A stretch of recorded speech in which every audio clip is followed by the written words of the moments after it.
You have outlasted 3 kings. That is the fact that matters most when Darius the Mede sits down to reorganize the empire he just inherited. Babylon is his now. The ziggurat, the canals, the grain stores, the debt records, the 120 provinces that stretch from the Aegean coast to the edge of the eastern desert. He divides it cleanly. 120 satraps, each governing a slice. Above them, 3 administrators, and above the other 2 administrators, in practice if not yet in decree, you. You did not ask for this.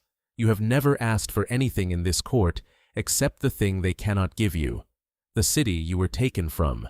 Jerusalem is rubble and ash, a 3-week journey west, and every morning you open the window of your upper chamber that faces that direction, and you kneel on the stone floor and you pray. You do it at midday. You do it again when the sun touches the horizon. 3 times a day, east window open, as if the city is still standing, as if someone is still listening. You have kept this rhythm through every regime that has owned you, and you will keep it through this one. Darius has noticed what everyone eventually notices about you. Your record is clean. Not bureaucratically clean, genuinely clean. No misdirected funds, no falsified inventory, no quietly buried complaint from a provincial governor with a grievance. In 40 years of imperial service across 3 dynasties, not one irregular line. The king is considering putting the entire kingdom under your oversight. The announcement hasn't been made, but courts always know before the decree arrives, and the other 2 administrators have known for weeks. They have been watching you, not for crimes. They already checked. They went through every report you have ever filed, every account you have ever certified, every order you have ever signed. There is nothing there. We'll have to build the crime, and the only way to get rid of it is to build the crime. And the only way to get rid of it is to build the crime. And the only way to get rid of it is to build the crime. And the only way to get rid of it is to build the crime. And the only way to get rid of it is to build the crime. And the only way to get rid of it is to build the crime. And the only way to get rid of it is to build the crime. And the only way to get rid of it is to build the crime. And the only way to get rid of it is to build the crime. And the only way to get rid of it is to build the crime.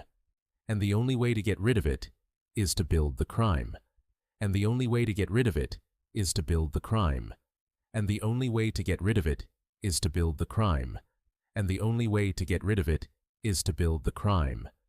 And the only way to get rid of it is to build the crime. And the only way to get rid of it is to build the crime. And the only way to get rid of it is to build the crime. And the only way to get rid of it is to build the crime. And the only way to get rid of it is to build the crime. And the only way to get rid of it is to build the crime. And the only way to get rid of it is to build the crime. And the only way to get rid of it is to build the crime. And the only way to get rid of it is to build the crime. And the only way to get rid of it is to build the crime. And the only way to get rid of it is to build the crime. And the only way to get rid of it is to build the crime. And the only way to get rid of it is to build the crime. And the only way to get rid of it is to build the crime. And the only way to get rid of it is to build the crime. And the only way to get rid of it is to build the crime. And the only way to get rid of it is to build the crime. And the only way to get rid of it is to build the crime. And the only way to get rid of it is to build the crime. And the only way to get rid of it is to build the crime. And the only way to get rid of it is to build the crime. And the only way to get rid of it is to build the crime. And the only way to get rid of it is to build the crime. And the only way to get rid of it is to build the crime. And the only way to get rid of it is we'll have to build the crime. And the only raw material they have is the thing you do 3 times a day in front of an open window. They draft a decree and bring it to Darius, wearing the language of devotion. 30 days. No petition to any god or man except the king. Penalties for violation. The lion's den. It is framed as an act of unification. One kingdom, one voice, one point of loyalty. Darius signs it. He is flattered. He does not see the architecture underneath the flattery, the specific name the decree was built to trap. The wax seal is pressed. The law is written. The law of the Medes and Persians cannot be altered, not even by the king who signed it. That is the elegance of the trap. They use the king's own permanence against him. You hear about the decree. You go home. You open the east window. You kneel. You pray. They are watching from the street below. They see you. They do not wait. They go directly to Darius and cite the decree word for word, chapter and verse, with the careful bureaucratic patience of men who have been planning this for months. They don't say your name until the legal mechanism is fully engaged. Then they say it. The text records that Darius is distressed. He works until sundown trying to find a legal exit, some precedent, some clause, some instrument of royal authority that could override what his own hand signed 3 days ago. There is nothing. The law is the law. The trap has closed around the man who set it.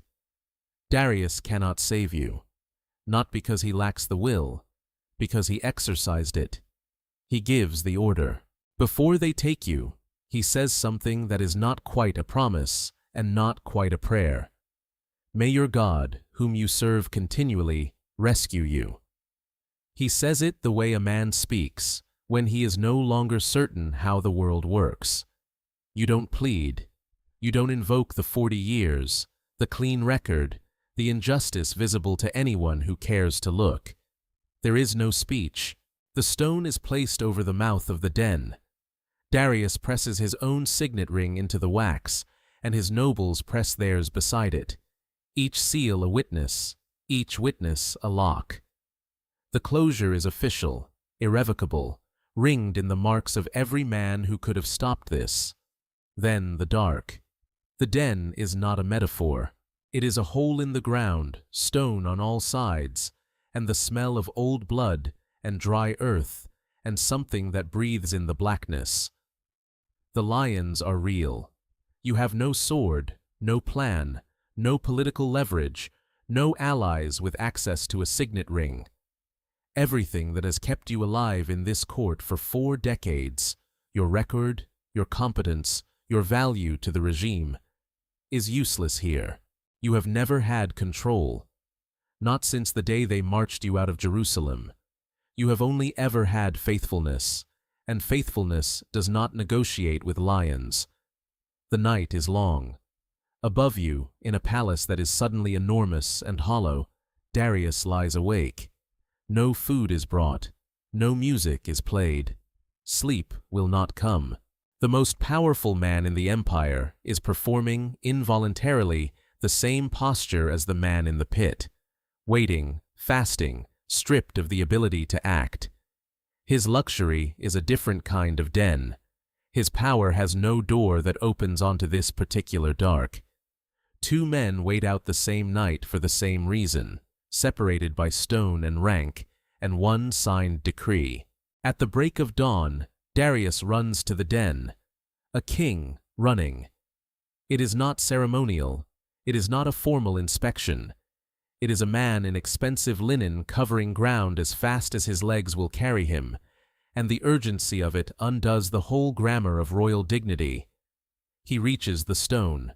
He calls into it, his voice dropping down through the dark. Daniel, servant of the living God, has your God, whom you serve continually, been able to rescue you? The question hangs. There is a moment before the answer that contains everything. Every doubt Darius has spent the night accumulating, every calculation his advisors have made about the nature of the world, every assumption underneath the decree that made the trap feel airtight. Then your voice rises from the pit. You tell him God sent an angel and shut the lions' mouths. You tell him you were found innocent, before God, and also before the king. You did nothing wrong, not to your God, and not to Darius. You say both. You insist on both. After a night in a den with lions, the thing you want him to know is that your loyalty to him was never the problem. He orders you lifted out. The text notes that no wound is found on you. It says this without drama, as a simple observation, the way a physician records a fact. Then Darius gives a second order. The men who accused you, along with their families, are thrown into the den. The same den, the same stone, the same dark. The text says the lions overpowered them before they reached the floor. This is not presented as cruelty, it is presented as contrast. The den was never inert. The danger was real every moment you were inside it. What happened to you was not the absence of threat. It was something else entirely, something the decree had no language for, and the conspirators had no category to account for when they drew up their elegant legal trap. You did not order this. You did not ask for it. It happens in your name, on your behalf, by the king whose protection you didn't have yesterday. That is the weight you carry out of the den, along with your unbroken body. Darius writes a new decree.